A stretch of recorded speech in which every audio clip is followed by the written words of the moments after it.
Deux personnes nous écrivent, l'une des Vosges, l'autre de Belgique encore, pour nous commander le même micro-trottoir sur la sexualité. Oh là là, c'est dangereux. Il s'agit, je me demande d'ailleurs si c'est pas téléguidé par... Bon. Il s'agit de deux étudiants, François de Graves de Bruxelles et Claude Martin de Neuchâteau, qui veulent l'un et l'autre obtenir un diplôme de sexologie. Faisant une étude très sérieuse sur la débauche, ils voudraient faire précéder la présentation de leur mémoire d'une courte séquence vidéo dans l'esprit des micro-trottoirs de Gérard Patbiot, notre licencié ex-sexualité, mon cher. Ah bon, tiens donc, je ne savais pas que j'avais cette réputation. Et comme je partais précisément en Belgique à la réception de votre lettre, monsieur Degrave, je vous dédie donc ces quelques opinions sur rue. Alors, Claude Martin, des Vosges, et vous-même, monsieur Degrave, selon la formule consacrée à vos magnétoscopes.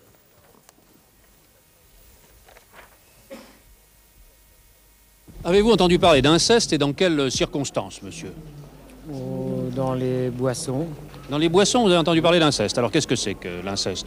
Un morceau de citron ou un morceau d'orange. À votre avis, l'hétérosexualité, qu'est-ce que c'est? Bon, je pense que l'hétéro vient de éther. Donc, c'est se droguer à l'éther, c'est s'envoyer en l'air en se droguant avec de l'éther. Mais... Et je vois que vous me filmez, mais mes malades, qu'est-ce qu'ils vont dire? Pourquoi? Je suis infirmière, je fais le domicile. Et jamais vous n'avez pratiqué l'hétérosexualité? Non, non, non. Homophile, qu'est-ce que ça veut dire? Bon, homo et fil. On décompose le mot, un homme au bout d'un fil. C'est possible. Un homme au bout d'un fil, ça serait quoi alors? Ah ben, un homme qui décroche un téléphone peut-être. Décadent, qu'est-ce que c'est à votre avis? Bon, décamètre, bon, c'est exactement pareil, ça veut dire 10, quelqu'un qui a 10 dents seulement. Décamètre, ça veut dire quelqu'un qui a 10 dents? Non, décamètre, ça veut dire 10 mètres. Donc Alors, un personnage décadent, décadent? C'est quelqu'un qui a 10 dents. Un personnage qui a rien que 10 dents, parce que c'est 10 déca. Le mot licencieux, est-ce que vous connaissez? Oui, je dors dans un lit silencieux. Autrement dit, qu'est-ce que c'est qu'un licencieux? C'est un lit où il n'y a pas de toit, je pense. De toi? Ben, de toile au-dessus de la tête de la personne. Bon, il y a les lits avec cieux, bon, il y a les rideaux bon, qui empêchent justement dans le temps, mais c'est ça pour les moustiques. Et vous m'avez dit que vous ne dormiez pas avec un licencieux? Oui, je n'ai pas de licencieux. J'ai un licencieux. Trouvez-vous normal, monsieur, qu'une femme fasse le trottoir? Non, pas du tout. Hein. Du moins, pour le pavé, mais pas le... Disons qu'elle peut le balayer, mais pas le construire, quoi, pas le pavé, pas le faire, quoi. Et qu'est-ce qui vous fait dire que c'est pas normal? Alors, parce qu'il y a des travaux qui doivent être restés bien dans le domaine des hommes. Hein. C'est plus à un homme de faire le trottoir qu'à une femme. Ça, là, pour le pavé, disons. Avez-vous entendu parler, madame, de déviation sexuelle? Oui, c'est-à-dire qu'il y a 40 ans que je conduis, mais je connais des déviations, mais pas une ville qui s'appelle sexuelle. Qui s'appelle comment? Sexuelle. Qu'est-ce qui vous fait dire ça? C'est parce que je conduis depuis très longtemps et j'ai déjà vu beaucoup de déviations partout, mais une ville sexuelle, c'est différent. Voyez-vous ce qu'on appelle un adultère? Adultère? C'est qu'un enfant, quand il est jeune, on appelle ça un adolescent. Quand il grandit, on dit qu'il est adultère. Regardez-vous, par exemple, avec la barbe et tout ça, on peut dire que vous êtes adultère. Je suis adultère, moi. Si, vous. Qu'est-ce qui vous fait dire ça? Ah, la barbe et tout ça, regardez ça. Et alors, qu'est-ce que c'est qu'un adultère? Pour moi, c'est ça. Quand on grandit, on devient adultère. Autrement dit? Autrement dit, la barbe fait l'adultère. Voyez-vous la différence entre un balai bleu et un balai rose, par exemple? Non, moi je vois pas de différence. C'est le même. Qu'il soit rose ou qu'il soit bleu, qu'il soit rouge, c'est le même. C'est le même. Il faut tous un ménage. Le principal, c'est que je sais faire le ménage. Si je vous dis sado? Sado, ça peut être sado. Sado, ça dépend de la grandeur du seau. Du seau? Du seau d'eau. Du seau d'eau. Enfin, du seau d'homme, plutôt. Du seau d'homme. Du sodome. Alors, sodome, qu'est-ce que c'est? C'est un seau en métal, donc, qui est prévu justement, généralement, pour être employé par un homme, pas par une femme, ni par un enfant. Et si je vous parle de sado, alors?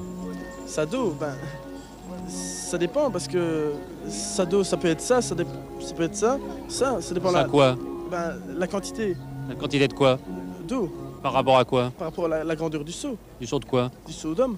Du seau d'homme. Ah voilà, disons, ça c'est un enquêteur sadique, donc c'est de Gérard Patbiot, bien évidemment.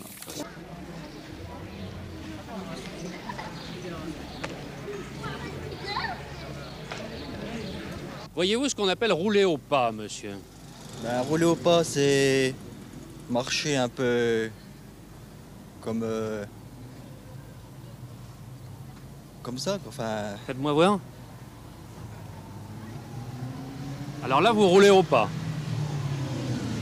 Un peu, quoi, ouais. Et pourquoi roule-t-on au pas, alors? Faire épater les filles. Qu'appelle-t-on un doctorat? Bon, eh bien, un doctorat, bon, c'est un docteur qui serait à la tête d'une ville ou d'un pays, qui serait président de la République comme le docteur Schweitzer. Dans quel pays, alors, le docteur Schweitzer? Au Gabon, je pense.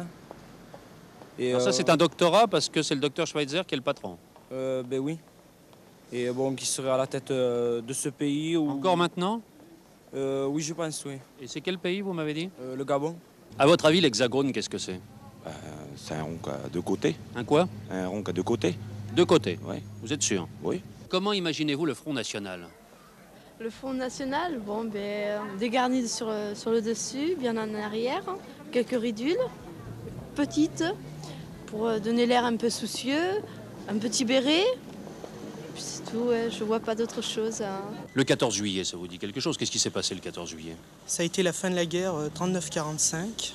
Qu'est-ce qu'on fête le 14 juillet? Le 14 juillet, en fait, ce qui s'est passé à la Bastille, avec les syndicats, FO, CGT, tout ça. Et qu'est-ce qu'ils ont fait ce jour-là? Ils ont manifesté pour avoir un accord. Un accord de quoi? Un accord avec le patronat, tout ça. Si je vous parle du carré de l'hypoténuse.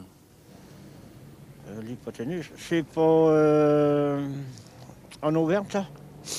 C'est pas un fromage d'Auvergne? Le carré de l'hypoténuse? Oui. À votre avis? Je crois que c'est un fromage d'Auvergne, je crois, qu'il me semble. Enfin, quand je vous en parle, ça vous dit quelque chose, quand même. Oui. Oui, parce que moi, j'ai été en Auvergne militaire, et il me semble que j'en ai entendu parler. Je vous dis allergologue. Gologue, je pense que ça se rapproche à Gogol. Gologue se rapproche de Gogol. Qui veut dire quoi?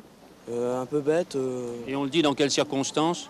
Quand on voit quelqu'un qui est pas très futé, quoi. On dit quoi? Il a l'air Gogol ou Gologue, je suppose. Il a l'air Gologue? Oui. Mais vous diriez plutôt? Gogol. Gogol que Gologue? Oui.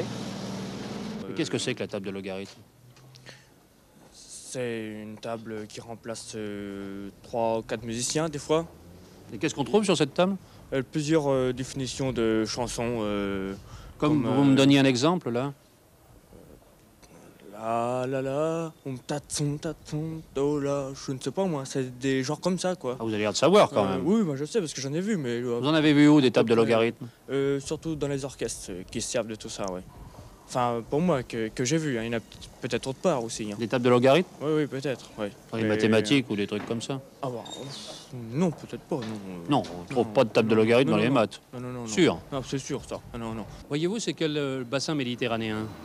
Oui, le bassin méditerranéen, moi j'aime bien les femmes qui sont bien en chair, bien dans leur peau, qui ont le cul un peu gros, vous voyez. Le cul. Enfin, si vous parlez, c'est pour employer un mot trivial. Et le bassin parisien, alors ça serait quoi? Ça serait plutôt des femmes qui ont les hanches plus minces. À votre avis, qu'est-ce qu'un oiseau migrateur? Un oiseau migrateur, c'est un oiseau qui va de pays en pays. En même temps, il gratte la terre pour trouver sa nourriture et il pique dans la terre. Alors pourquoi migrateur? Migrateur, gratteur pour ce qui gratte la terre. Et migrateur. Migrateur. Gratteur, ça veut dire qu'il gratte la terre. Et il est à demi gratteur et à demi piqueur. Et pourquoi piqueur, alors? Piqueur pour piquer sa nourriture, pour prendre la nourriture dans la terre. Et gratteur? Gratteur, c'est aussi pour trouver sa nourriture dans la terre. Alors il est migrateur? Voilà. Mi-piqueur? Oui, mi-piqueur. Hein? Oui, mi-piqueur. Mi quoi? Migrateur et mi-piqueur, oui. Dans un crime, qu'appelle-t-on le mobile? Celui qui peut bouger. Par opposition à quoi, alors? À celui qui est mort, qui ne peut pas bouger. Et qui serait quoi, lui? La victime. Et alors le mobile, c'est? Le tueur. Pourquoi? Et puisqu'il peut bouger et que l'on est mort. Si je vous dis sado. Sado, ça peut être sado. Sado, ça dépend de la grandeur du seau. Du seau? Du seau d'eau. Du seau d'eau. Enfin, du seau d'homme, plutôt. Du seau d'homme. Du sodome. Alors, sodome, qu'est-ce que c'est? C'est un seau en métal, donc, qui est prévu, justement, généralement, pour être employé par un homme, pas par une femme, ni par un enfant. Et si je vous parle de sado, alors? Sado, ça dépend, parce que sado, ça peut être ça, ça peut être ça dépend ça quoi? La quantité. La quantité de quoi? D'eau. Par rapport à quoi? Par rapport à la grandeur du seau. Du seau de quoi? Du seau d'homme. Du seau d'homme. Vous avez entendu parler de cette expression, la langue de Shakespeare? Oui, j'ai entendu, mais... Et pourquoi dit-on la langue de Shakespeare, à votre avis? Là, je ne peux pas vous le dire. Moi, je sais qu'il buvait trop. Qui ça? Shakespeare, il buvait trop. Et alors? Et alors, on ne comprenait pas ce qu'il disait, par moment. Et moi, j'ai lu tous ses livres, presque du premier jusqu'au 6e. Et après, j'ai arrêté. Jusqu'au 6e livre? Oui, j'ai lu les livres jusqu'au 6e livre. Et après, j'ai arrêté. J'ai vu on ne comprenait pas ce qu'il écrivait, on ne comprenait pas ce qu'il disait. Parce qu'à cause de sa langue? Voilà, après à cause de sa langue, on ne comprenait pas ce qu'il disait. Sa langue qui était comment? Bleu, un peu bleu. Et il tirait un peu une langue, voilà. À cause de la boisson. Voilà, et puis c'est tout. Après j'ai arrêté, après j'ai lu d'autres livres, sur d'autres livres. De personnes qui buvaient moins. Oui, voilà. Si je vous dis chantons sous la pluie. Labourage et pâturage. Si je vous dis chantons sous la pluie. Je ne sais pas chanter, mais je sais faire un poème. Labourage et pâturage sur les mamelles et le fruit de la terre. Cela vaut mieux faire l'amour que faire la guerre et détruire tout l'univers. Chantons sous la pluie. Hélas, les choses étant ce qu'elles sont, il faut épouser épouser son siècle. Je vous parlais de chantons sous la pluie. Il faut épouser son siècle. Non mais chantons sous la pluie, ça vous dit rien? Non, il ne pleut pas en ce moment parce qu'il fait du temps gris, il y a un petit brouillard. Non, ça ne vous dit rien, chantons sous la pluie. Ça ne me dit rien, non.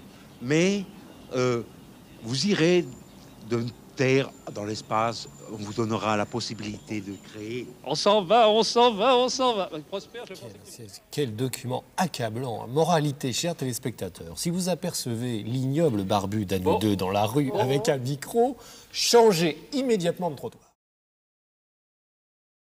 Dans notre abondant courrier, le problème des assurances revient beaucoup plus souvent qu'à son tour. Et alors, les automobilistes se plaignent en général que l'on ne respecte pas le contrat, et les assureurs, eux, estiment que c'est le code de la route qui n'est pas toujours respecté.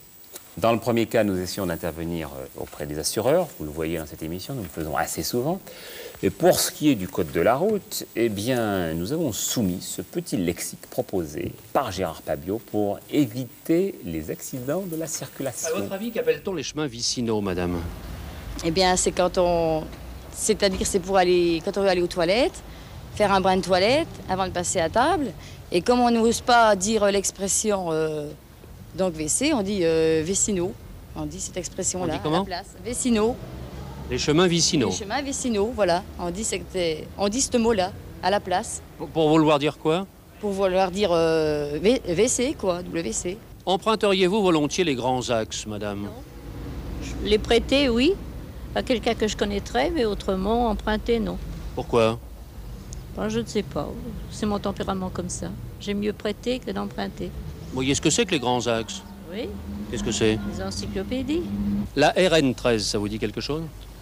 Oui, c'est une reine dont son mari était Louis XIV ou Louis XIII qui gouvernait un peuple. Quel peuple? Un peuple... Un peuple, je peux pas vraiment vous dire. Dans quel pays? Bah, c'est sûrement dans la France. Et comment faut-il s'y prendre pour supprimer les points noirs de la circulation? Bah, faut laisser faire la nature, faut laisser faire... Ça guérit tout seul, peut-être, je sais pas, moi. Vous voyez ce que je veux dire quand je parle de points noirs de la circulation? Oui, bah oui. Qu'est-ce que c'est? C'est les boutons, c'est la circulation du sang. On parle beaucoup à certaines époques du PC de Rosny. Qu'est-ce que c'est que le PC de Rosny, monsieur? Ah, c'est le siège, c'est ça. C'est le siège du Parti communiste. Non, ou à peu près. Ah, voilà. C'est un siège qui est à du Parti communiste qui est à Rosny-sous-Bois. Que pensez-vous des bretelles d'accès? Eh bien moi personnellement je préfère la ceinture, mais ça c'est tout un chacun. Moi je trouve que la ceinture est plus rapide que les bretelles. Les bretelles, vous me direz, ça peut aller tout aussi vite. Si vous faites un côté et l'autre sans faire attention, vous serez quand même aussi vite dégagé. Mais enfin le reste à voir le résultat, quoi. La voie secondaire, à votre avis, qu'est-ce que c'est? C'est ce qui est derrière le chanteur. Par exemple? C'est ce qui fait les chœurs derrière, qui reprend la voix du chanteur, qui fait quoi? Qui fait la la la. La la. Voilà. C'est ça la voie secondaire. Voilà, c'est ça. Et qu'est-ce que vous en pensez, vous, des voies secondaires? Non, j'aime pas tellement. Enfin, qu'est-ce que vous préférez? Plutôt le chanteur en lui-même. Je pense que c'est plus la voie principale. Oui, voilà, la voie principale. Qu'appelle-t-on le sens province-Paris? Ceux de Paris, ils pensent que les gens de l'extérieur de Paris qui sont fous. Et puis que la province, ils pensent que c'est pareil, les gens de Paris, ils s'en foutent. Parce qu'ils ont chacun leur sens de leur sens. Leur sens de leur sens. Alors vous avez quoi? Le sens province-Paris ou le sens Paris-province? Le sens province-Paris. C'est-à-dire? C'est-à-dire vous avez l'impression? L'impression de ne pas être comme ceux de Paris. Comment ils sont, ceux de Paris? Ben, ils s'en foutent. Voyez-vous ce qu'on appelle rouler au pas, monsieur? Ben, rouler au pas, c'est marcher un peu comme ça, quoi. Enfin... Faites-moi voir. Alors là, vous roulez au pas. Un peu, quoi, ouais. Et pourquoi roule-t-on au pas, alors? Pour faire épater les filles. Pour? Pour faire épater les filles. En faisant comment, alors faites-moi voir.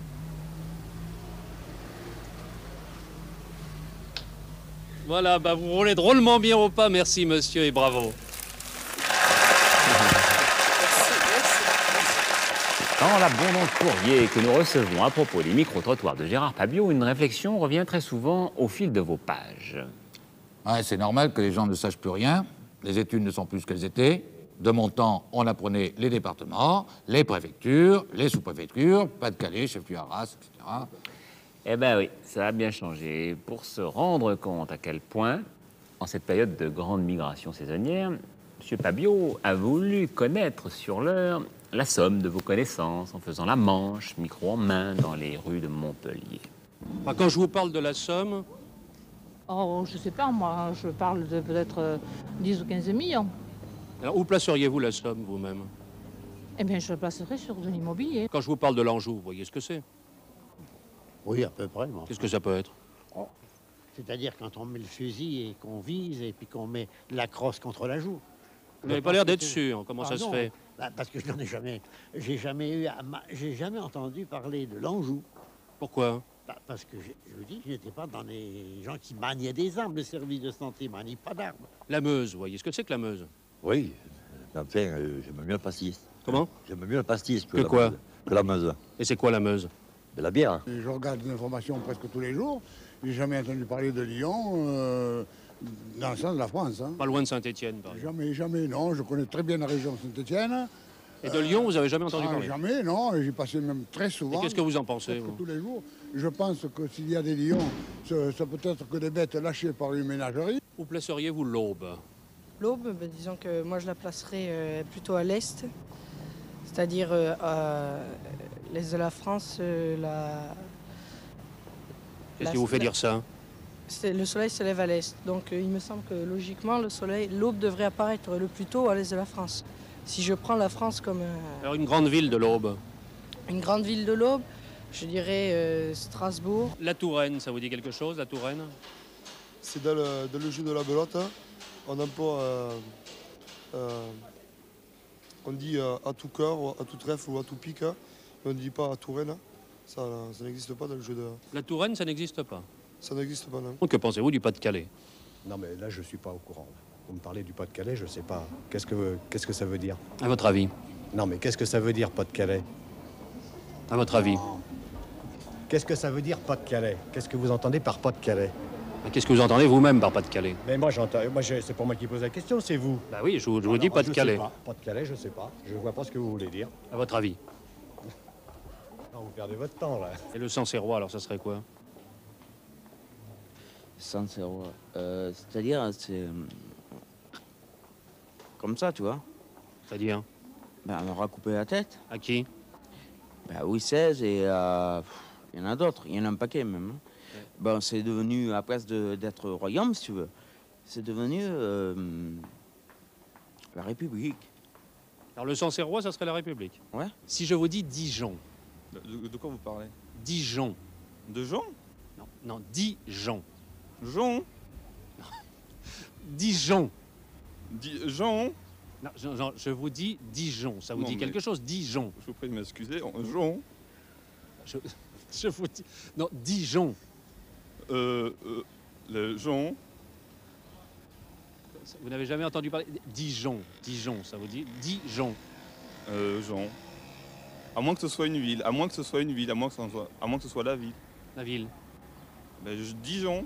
De? Je dis non. La Gironde, ça vous dit quelque chose, la Gironde? La Gironde, c'est une femme très bien faite, avec des formes avantageuses. Enfin, vous voyez... Non, je vois pas du tout. Faites-moi voir alors la Gironde. Une nana bien foutue, bien formée. C'est ce que vous voulez. Ce que je veux. Madame Trémaille, des Longevilles-Mont-d'Or, dans le Jura, est royaliste et nous commande un micro-trottoir, ce qui n'est pas incompatible. Pourquoi le serait-ce? Dans un pays à si forte tradition monarchique, nous écrit-elle, je m'étonne parfois d'une méconnaissance aussi grande de notre histoire de France. Les Français, vraiment, ont la mémoire courte. Mieux vaut en rire, ajoute cette dame avec philosophie. Et c'est pourquoi j'aimerais que Gérard Pabiot ait constaté de visu l'étendue de notre méconnaissance sur le sujet. Aussitôt écrit, aussitôt fait. Régulièrement, Jacques Chirac fait porter le chapeau, enfin tente de faire porter le chapeau à Mitterrand, et l'inverse. Qu'est-ce que vous en pensez? Bah, écoutez, je sais pas, moi je vois très bien Mitterrand avec un chapeau, oui, ça y va très bien, et Chirac, pourquoi pas avec une casquette, oui. Ça y va bien, je trouve qu'il a bien le style pour porter ça. Voyez-vous ce qu'on appelle l'odeur de sainteté, monsieur? Bah, c'est reconnaître une femme qui est enceinte par son odeur. Qu'est-ce que vous en pensez? J'en pense que, de toute façon, même à l'œil, je veux dire, il n'y a pas de problème. On le voit même avant que ça sente, je veux dire. Savez-vous toujours, monsieur, sur quel pied danser? Oui, bien sûr. Ça dépend de la danse. Si une valse, on commence sur le pied gauche, le tango par le pied droit, un passo doble, il faut faire suivre les pieds en même temps. Je peux vous faire une démonstration si vous voulez, là. Oui. C'est pas difficile. On y va comme ça, là, vous voyez. Ouais, bah, je suis pas très doué, moi, pour la... Alors, vous êtes culotté? Oui, oui. Mais pourquoi vous riez? Bah, c'est une question qui surprend quand même dans la rue, hein, surtout de ce temps-là. Et pourquoi? Ça paraît évident. Que? D'être culotté. C'est-à-dire? Mais qu'est-ce que vous voulez que je vous dise, moi? Tout le monde, je pense que tout le monde est culotté de ce temps-là, c'est normal. Culotté? Je pensais quand même pas trouver quelqu'un dans la rue ce matin qui me pose ce genre de questions. C'est-à-dire? Ben, êtes-vous culotté? Je pense que vous y êtes, que tout le monde y est. Ah, moi, je le prouverai pas. Moi non plus. À propos de Nana Mouskouri que vous connaissez, j'aimerais vous parler du velouté de Savoie. J'en ai déjà mangé. Il s'agit de... C'est fait avec de la crème et des champignons qui sont sans doute de la Savoie. Vous avez entendu parler du velouté de Savoie, Nana Mouskouri? Oui. Et qu'est-ce que c'est? Bien, je vous l'ai dit, c'est un potage. C'est quand on n'a pas de chance qu'on est dans de beaux draps. Ah bon? Dans de beaux draps? Oui, mais moi je préfère pas avoir de chance être dans de beaux draps que d'être dans la crotte et puis être sous les ponts. Je préfère encore être dans des draps de soie puis pas avoir de chance. Que pensez-vous des gens qui passent la main, madame? J'aime pas. Vous aimez pas quoi? J'aime pas ça. Même dans le dos ou sur le bras, j'aime pas qu'on me tripote. Donc si vous rencontrez quelqu'un qui passe la main? Moi je leur fais une gifle. Que pensez-vous, madame, des gens qui font chou blanc? Ben, c'est question de bien digérer les choux et choux-fleurs. C'est-à-dire? C'est-à-dire ces deux légumes-là, principalement. Ça vous arrive, à vous, de faire chou blanc, quelquefois? À chaque fois que je fais cuire ces deux légumes. Et comment faites-vous? Alors, je les ébouillantes, je les plonge dans l'eau bouillante, et ensuite je les égoutte, et je les refais cuire normalement. Voyez-vous ce qu'on appelle les feux de la rampe, monsieur? Oui. Qu'est-ce que c'est? Quand on a mal aux fesses, à force de glisser sur la rampe. Dans quel cas, ça vous arrive? Des fois, ça m'arrivait, oui, en étant gamin. Le général de Gaulle, vous connaissez? Oui. Vous savez qu'il a connu à un moment donné la traversée du désert? Oui. Vous savez également ce qu'est la traversée du désert? Oui. Qu'est-ce que c'est? C'est un désert que, il y a plusieurs motos qui risquent leur vie. Et puis, je leur souhaite bon courage quand même parce que c'est pas évident à faire ça. Parce qu'il y a pas mal d'accidents au niveau Des de motos ça. qui risquent leur vie. Et le général de Gaulle dans tout ça. Alors pourquoi vous me dites ça? Enfin, la traversée du désert. Faut quand même pouvoir, hein, c'est ça. Qu'est-ce que c'est la traversée du désert? C'est un désert, il n'y a que du sable. Et dans puis, le désert? Oui, il n'y a que du sable. Et puis, beaucoup de trous au niveau de ça. Et puis... Dans la vie du général de Gaulle? Enfin... Ouais, disons, à peu près, parce que... Bon, il a quand même encouragé les personnes pour faire ça, déjà, parce que je ne connaîtrais pas beaucoup qui feraient ça, déjà. Pour le général de Gaulle, j'avais entendu Paris-Dakar du général de Gaulle. Et... Quand je vous dis traversée du désert? Oui, c'est Paris-Dakar. Et puis... Et alors le général de Gaulle, qu'est-ce qu'il aurait fait, lui? Je crois qu'il a essayé de faire la même chose, quoi, essayer de participer au niveau des pilotes. Il faisait quoi, lui? Lui, il était en train de présenter comment ça se passait au déroulement dans un hélicoptère. Le général de Gaulle. Oui, général de Gaulle. Au Paris-Dakar. Au Paris-Dakar, oui. Et c'est pour ça qu'on parle de traversée du désert. Oui, voilà. Madame Renée Clément, eh oui, c'est la 4e de l'émission, qui habite, elle, à Antibes, rue des Âmes, Purgatoire, c'est un joli nom, nous écrit le 12 mars dernier, il y a longtemps. 1 an bientôt. Comme le temps passe, n'est-ce pas, Jacqueline? Mais aussi, comme vous pouvez le constater avec nous deux, il faut garder l'espoir. Ce n'est pas parce que vous n'obtenez pas une réponse immédiate qu'il faut vous tracasser. Bref, Madame Clément avait des problèmes de copropriété. Elle n'entre pas dans les détails, ou plus exactement, c'est la seule chose dont elle nous parle à ce propos, les termes employés dans la lettre qu'elle a reçue. Ratifié, entériné, quorum, quitus, délégation, pouvoir, déontologie, rétorsion, coercition. Avec cela, écrit-elle, Gérard Pabiot, c'est moi, bonjour madame, ne pourrait-il faire un micro-trottoir? Oh, que si, madame Clément, le voici. Que signifie ratifier, madame? Ratifier, c'est pour enlever, faire que la chasse au rat. Voyez-vous ce qu'on appelle un train de vie? Oui, c'est un train où c'est pas un wagon de marchandises, qu'il n'y a pas de légumes, qu'on peut s'installer. Voyez-vous ce qu'on appelle le quitus, monsieur? Un produit qui tue les insectes. Qu'est-ce que ça signifie, la déontologie, à votre avis? Ça signifie qu'on a honte, que je sais pas, on ne peut pas recevoir du monde si on n'a pas à la maison comme il faut. Où ça? Au logis, à la maison. C'est une expression que vous connaissiez, vous aviez entendu déjà, mesure de rétorsion? Oui, je l'avais entendu, oui, mon beau-frère qui est lyonnais qui le faisait ça. Votre beau-frère parlait de mesure de rétorsion? Oui, mon beau-frère le parlait, mais moi non, parce que je ne suis pas couturière. Et pourquoi votre beau-frère parlait-il de mesure de rétorsion alors? Pour que le vêtement tombe bien. Quand on dit le quorum, par exemple, de quoi s'agit-il? S'agit-il que c'est un mélange de rhum avec, je sais pas, avec un certain liquide, je sais pas. Avec quoi? Avec certains liquides. Lesquels? Il y en a qui mettent de l'eau dedans, pour l'affaiblir. Mais moi, je préfère le rhum sec, le boire comme ça. Vous êtes pour le quorum? Non, pour le rhum. Pour le rhum. Pas pour le quorum? Non, non, pour le rhum. Alors le quorum, vous m'avez dit, c'est quoi? On y met de l'eau ou on mélange un certain liquide. Dans le quorum? Dans le quorum. Et moi, je préfère le rhum. Que le quorum? Que le quorum, oui. À votre avis, un embargo, qu'est-ce que c'est? C'est un bateau. Un bateau comment? Un bateau qui peut arriver jusqu'ici, la voiture, c'est tout. La longueur d'ici, là. C'est un petit bateau? Un petit bateau, mais qui porte beaucoup de monde sur ce bateau. Un embargo? Je pense que c'est l'asiatique, ce qu'on appelle l'asiatique. Et ça descend de toute la longueur des reins et ça vient rejoindre on appelle ça, vertèbre cervicale. Entériner, qu'est-ce que c'est? Bien entériner, quand on entérine du foie gras ou du pâté, de lièvre ou de lapin et tout. Est-ce que vous avez déjà entériné vous-même? Oui, je l'ai fait, ça, mais il y a longtemps. Je vous dis, ma spécialité, c'est le foie gras. Un gestionnaire, qu'est-ce que c'est? C'est un agent de police qui fait des gestes. Hein. C'est un gestionnaire, ça. Oui. Et pourquoi un agent de police? Parce qu'il gesticule, hein, il fait des... Un homologue, qu'est-ce que c'est? C'est une personne qui parle tout seul. Dans quel domaine, alors? Pourquoi? Soit qui fait du théâtre, ou alors malade mental, je sais pas. Qu'appelle-t-on l'analogie? C'est un terme médical qui correspond à tous les maux dans le bas du dos, comme les hémorroïdes et tout ce qui concerne... Et pourquoi analogie, alors?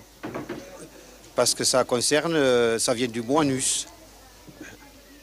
Qu'est-ce que c'est qu'une mise en demeure? La mise en demeure, c'est les filles qui sont sur le trottoir, qu'on les met à l'intérieur, quoi. À l'intérieur? D'une maison.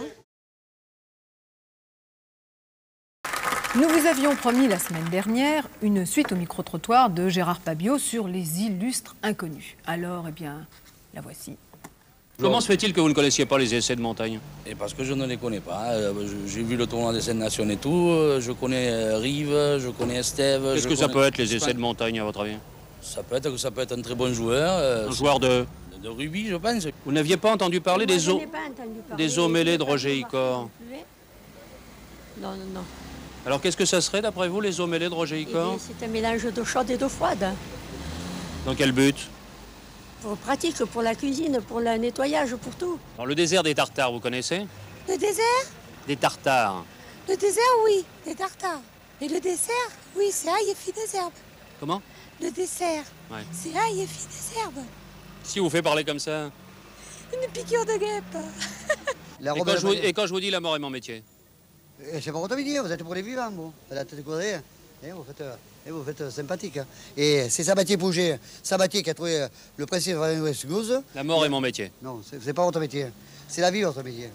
Il y a les humains avec Benoît, avec lui, avec Yuri Gagarin. Mais si je vous dis, alors, bon, la mort est mon métier quand même, c'est pas votre métier. Et les croque-morts, la vie des croque-morts, c'est de mordre en orteil. Si je vous dis la femme de 30 ans de Balzac, qu'est-ce que vous en pensez? La femme de 30 ans de Balzac, ça fait un peu jeune pour Balzac, vu que, à mon avis, ça doit être une question d'argent.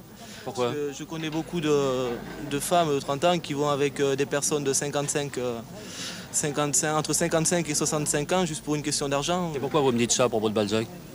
Parce que Balzac, déjà, est une personnalité et c'est une personne déjà riche.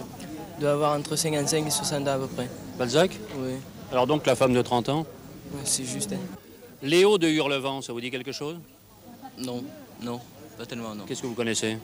Léo Ferré, j'ai entendu parler, c'est un compositeur. Si je vous dis Agatha Christie a fait 10 petits nègres. Moi je dis que c'est pas vrai, quoi. Pourquoi? Parce que c'est pas possible. Que? Qu'on en fasse 10 à la fois, quoi. Des quoi? 10 petits nègres. Ah mais elle a fait 10 petits nègres les uns après les autres, alors. Dans sa vie. Si elle a fait 10 nègres dans sa vie, ça pourrait y arriver. Il y en a bien qui ont 10 enfants dans leur vie. Et qui en ont plus de 10. Ça se pourrait. Vous aviez entendu parler de la 25e heure de Constante Virgile Georgiou? Non, pas vraiment, non. Et qu'est-ce que vous en pensez? 25 heures, je ne sais pas si c'est facilement réalisable, mais... Réalisable? De descendre le taux de travail à 25 heures au lieu de 39 ou 35, qui est certain. Par semaine. Avez-vous entendu parler de la trilogie de Marcel Pagnol? Je connais très peu, mais enfin, c'est malheureux qu'il ait eu cette maladie. Qui donc? Marcel Pagnol. Qu'il ait eu quelle maladie? La trilogie. Qu'est-ce que c'est la trilogie? Ben voilà, je sais pas, c'est ça. C'est ça. À votre avis? C'est une maladie terrible, certainement. Enfin, le rouge et le noir, ça vous dit quelque chose? Oui, monsieur, ça me dit quelque chose. Pourquoi? Je fais de la tapisserie, du canevas, et je l'emploie très souvent. Quoi donc? Le rouge et le noir. Le Petit Prince de Saint-Exupéry, ça vous dit quelque chose? Oui, bien sûr, mais je ne savais pas que c'était lui qui l'a chanté. Comment est-ce alors?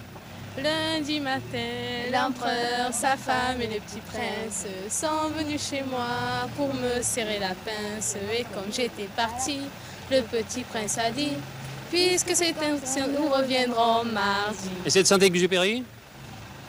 Apparemment, oui. Dites, mesdames, si je vous dis qui j'ose aimer? Eh bien, aimez-moi. Attends.